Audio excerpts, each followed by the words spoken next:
नमस्कार दोस्तों। आज के वीडियो में आपका स्वागत है। यह है एपिसोड नंबर 0003। आज हम बात करेंगे इलॉन मस्क और ट्विटर के बारे में। दोस्तों, एक बहुत ही बढ़िया पॉडकास्ट अवेलेबल है अगर आपको इंग्लिश आती है तो। वो पॉडकास्ट का नाम है ऑल इन पॉडकास्ट। ये ऑल इन पॉडकास्ट आप यूट्यूब में सर्च कर सकते हो, ऑल इन पॉडकास्ट करके तो आपको मिल जाएगा। या फिर अगर आपको सिर्फ ऑडियो सुनना है तो आप अपने फेवरेट ऑडियो पॉडकास्ट प्लेयर पे ऑल इन पॉडकास्ट सर्च कर सकते हो। तो आज के और हर हफ्ते वो एक पॉडकास्ट एक एपिसोड आता है एवरी फ्राइडे। और इस बार Elon Musk all in podcast में एज अ गेस्ट आए थे, 10 मिनट के लिए, 10-15 मिनट के लिए। तो आज मैं उसी के बारे में बात करूंगा कि इलॉन मस्क ने कुछ ट्विटर के बारे में अपडेट्स दिए हैं और उसके बारे में हम चर्चा करेंगे।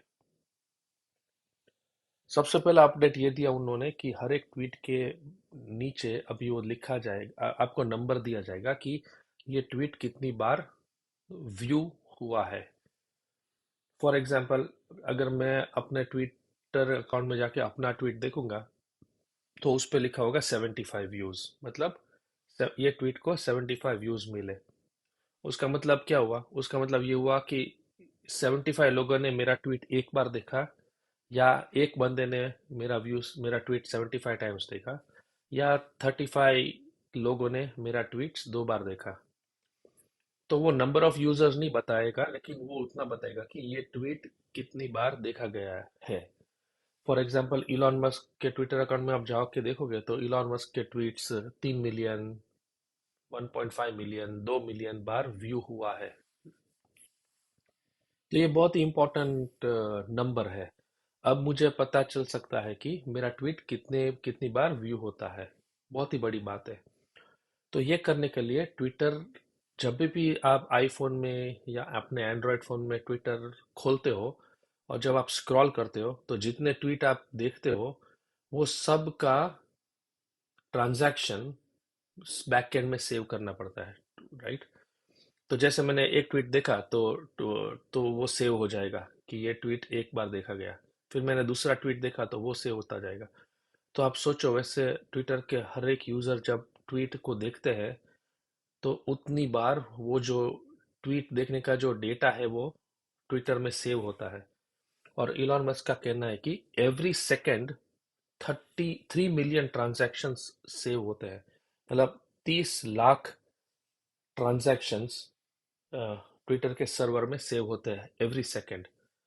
और फिर वो ट्रांजैक्शंस जो सेव होते हैं उसके ऊपर से पता चलेगा कि ये ट्वीट 3 मिलियन बार देखा गया है, या फलाना ट्वीट 2 मिलियन बार, या फिर मेरा ट्वीट 75 टाइम्स देखा गया है।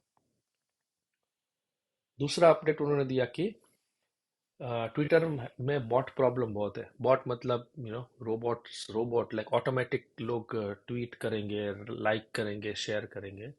तो इलॉन मस्क का नंबर वन गोल था ये बॉट्स को निकालने का। तो उन्होंने काफी हद तक इसमें सक्सेस पाया है, लेकिन इलॉन मस्क ने बोला है कि अभी भी काफी बॉट्स है और उनका ये जो जद्दोजहद है बॉट्स को निकालने में वो जारी रहेगा। उन्होंने एक तरीका ये निकाला है कि अगर आप पेमेंट लोगे लोगों से $8 महीने का, तो आपको गारंटी पता है कि ये बॉट नहीं हो सकता, राइट? क्योंकि ये एक कोई पर्सन है जिसके पास फोन नंबर है और जिसके पास असली क्रेडिट कार्ड इंफॉर्मेशन है, जिसकी वजह से वो जिसके थ्रू वो पे कर रहा है। तो एक रीजन, एक एक वेपन ये है बॉट्स को फाइट करने का कि लोगों से पैसा लो, और वो बाकी और भी तरीके अपना रहा है। दूसरा उन्होंने ये बात की कि ऑर्गेनाइजेशन अफिलिएशन, मतलब कि आज अगर मैं ट्विटर पे हूं तो मैं लिख सकता हूँ working at Times of India. मतलब मैं लिख दूंगा और आपको मानना पड़ेगा।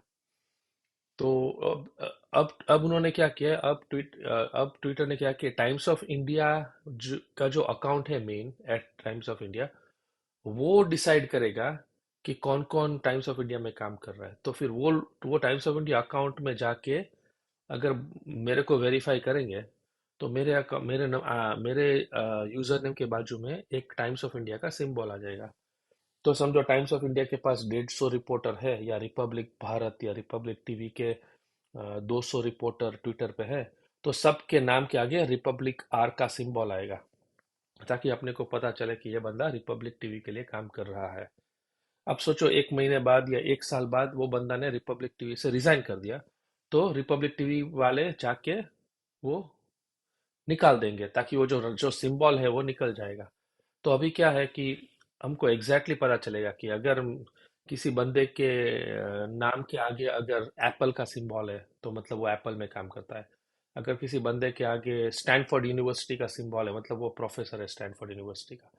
और जब भी वो प्रोफेसर ने स्टैनफोर्ड यूनिवर्सिटी से रिजाइन करके कहीं और चला गया, तो स्टैनफोर्ड यूनिवर्सिटी जाके वो सिंबल है वो निकाल देंगे। तो ये बहुत ही मुझे लगता है बहुत ही इम्पोर्टेंट फीचर है, और काफ़ी लोग काफ़ी ऑर्गेनाइजेशन उसको यूज़ करेंगे।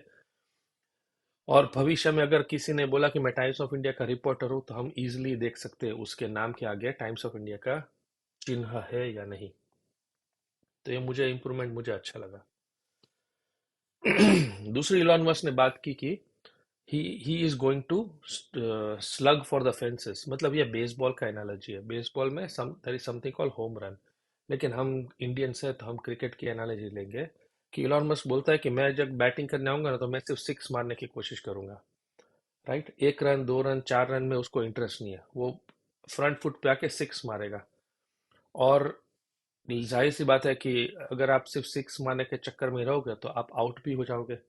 राइट, लेकिन ये तो बिजनेस है। क्रिकेट में तो आउट हो गए तो आपको मैदान छोड़ के जाना पड़ेगा, लेकिन बिजनेस में तो जब तक आप क्विट नहीं करते आप बैटिंग कर सकते हो। तो इलॉन मस्क का कहना है कि वो सिक्स मारने की ट्राई करेगा, और वो उसमें मिस्टेक्स भी करेगा। लेकिन अगर अगर वो 10 सिक्स मारेगा और 2 बार आउट होगा, तो ओवरऑल ट्विटर का फायदा होगा। कि अगर उसने अच्छे डिसीजन ज्यादा लिए और बुरे डिसीजन कम लिए, तो ओवरऑल ट्विटर कंपनी प्रगति करेगी। इट इज लाइक आप जब कसिनो में खेलने जाते हो, right, it's a bad analogy but मैं फिर भी बताऊंगा। कसिनो में हर एक चीज आप जीत नहीं सकते हो, राइट। लेकिन आप अगर $100 जीतते हो और $20 हारते हो, फिर वापस $100 जीतते हो और $20 हारते हो, एक्सक्यूज मी, तो ओवरऑल आप पैसा बना के निकलोगे कसिनो से, राइट। तो बिजनेस में भी ऐसा ही है कि आप अच्छे डिसीजन ज्यादा लोगे और मिस्टेक्स कम करोगे, तो ओवरऑल आपका बिजनेस आगे बढ़ेगा। और और इलॉन मस्क ने बोला कि कॉस्ट कंट्रोल कर दिया ट्विटर में बहुत ज्यादा बिलियंस ऑफ डॉलर्स का माइनस में था अगले साल। तो इसको वो कॉस्ट कंट्रोल करने के लिए इलॉन मस्क ने 70% स्टाफ को निकाल दिया, सब कॉन्ट्रैक्ट रिनिगोशिएट किया, कैफेटेरिया बंद कर दी। वैसा कर करके उन्होंने ट्विटर के कॉस्ट को कंट्रोल में ले लिया है, ताकि अगले साल ट्विटर पैसा अब शायद न बनाए, लेकिन उसका जो नेगेटिव में नहीं जाएगा ट्विटर। और जब वो ट्विटर में आए, तो उन्होंने दो ही क्वेश्चन पूछे कि कौन क्रिटिकल है और कौन एक्सेप्शनल है। मतलब कि क्रिटिकल मतलब कि कौन सा इंसान जरूरी है, वो इंसान अगर चला गया तो ट्विटर बंद हो जाएगा, उसको क्रिटिकल बोलते हैं। और एक्सेप्शनल मतलब कौन सबसे बढ़िया कोड लिखता है, कौन सबसे ज्यादा सिस्टम को अंडरस्टैंड करता है, कौन फास्ट और एक्यूरेट कोडिंग करता है। वैसे लोगों का उसने लिस्ट बनाया और वैसे लोगों को ट्विटर में रखा है। इसीलिए 70% लोगों को निकालने के बाद भी ट्विटर अभी भी चल रहा है, और एक बार भी ट्विटर क्रैश नहीं हुआ। और उन्होंने अपडेट दिया कि जो हेट स्पीच है, जो नफरत की जो लोग नफरत फैलाते हैं, वो सब ट्वीट्स 30% से कम हो गए हैं। और अभी भी वो जद्दोजहद में है कि जो भी हेट स्पीच, जो नफरत फैलाने की का बात करते हैं, उनका जो इम्प्रेशन है ना वो डाउन हो जाएगा। मतलब वो ज्यादा रिट्वीट और ट्रेंडिंग टॉपिक्स में नहीं आएगा। और जैसे उन्होंने बॉट्स के बारे में बोला है कि बॉट्स का नंबर नीचे जा रहा है, लेकिन अभी भी काफी बॉट्स है, एंड वो लोग मेहनत कर रहे हैं बॉट्स को ट्विटर से निकालने का। और दूसरी चीज है कि नॉट सेफ फॉर वर्क, मतलब कोई अगर ऐसा ट्वीट करेगा, गंदा ट्वीट या अश्लील ट्वीट, तो उसके आगे वो ऐड नहीं दिखेंगे, नहीं दिखाएंगे। और नेगेटिव स्पीच होगी उसके आगे भी वो एड्स नहीं दिखाएंगे। तो negative speech is protected by the law. तो अगर किसी को नेगेटिव नेगेटिव ट्वीट करना है ट्विटर पे तो इलॉन मस्क उसको रोकेगा नहीं। लेकिन इलॉन मस्क वो ट्वीट को ना प्रमोट करेगा ना उसके आगे किसी कंपनी का ऐड देगा, क्योंकि कोई भी कंपनी नहीं चाहती है कि उनका ऐड कोई नेगेटिव ट्वीट के बाजू में हो। इसलिए अगर आप पॉजिटिव ट्वीट करोगे, आप कोई इंपॉर्टेंट चीज ट्वीट करोगे, तो वो कंप तो उसके आगे इलॉन मस्क ट्विटर ऐड डाल के मोनेटाइज कर सकता है। तो नफरत नफरत फैलाने में इलॉन मस्क को बिल्कुल इंटरेस्ट नहीं है। और नफरत के ऊपर एड दिखा के पैसा बनाने भी उनको कोई इंटरेस्ट नहीं है। और फिर जैसे आपने देखा होगा ट्विटर मिस्टेक्स करता है, लेकिन बोलता है हम मिस्टेक्स करेंगे लेकिन हम रिकवर कर देंगे। अगर हमारी गलती होगी तो हम गलती मान लेंगे और हम मिस्टेक को करेक्ट करेंगे। तो कोई भी कंपनी का यही रूल होना चाहिए कि ऐसा पॉसिबल ही नहीं है कि कोई कंपनी मिस्टेक ना करे। ट्रिक क्या है, कंपनी हो या जिंदगी, आप डिसीजन लो, आपका गलत डिसीजन आया तो मिस्टेक होगी तो करेक्ट करो, सामने वाले को सॉरी बोल दो और आगे बढ़ो। फॉर एग्जांपल पॉल ग्राम का ट्विटर अकाउंट सस्पेंड कर दिया था गलती से। तो इलॉन मस्क ने पर्सनली पॉल ग्राम को कॉल करके उनसे माफी मांगी और अपोलोजाइज किया। फिर उन्होंने रिसेशन के बारे में अपडेट दिया कि अगले 2023 में रिसेशन होने वाला है। और इलॉन मस्क के हिसाब से Q2 2024 मतलब जून 2024 तक रिसेशन चलेगा, 1.5 साल तक। और उसके बाद आशा की किरण निकलेगी और इकोनॉमी वापस ग्रोथ होने के लिए तैयार होगी। तो उनकी सलाह यही है कि अगला 1.5 साल आप अपने पैसे को संभाल के रखो, ज्यादा रिस्क मत लो, ज्यादा मार्जिन में स्टॉक्स मत खरीदो, और जितना हो सके उतना कैश रखो ताकि आप अपने आप को बचा सको। बस ये था इलॉन मस्क का अपडेट। उनका इंटरव्यू काफी दिलचस्प था। और अगर आपको उनका इंटरव्यू सुनना है तो आप ऑल इन पॉडकास्ट को गूगल कीजिए।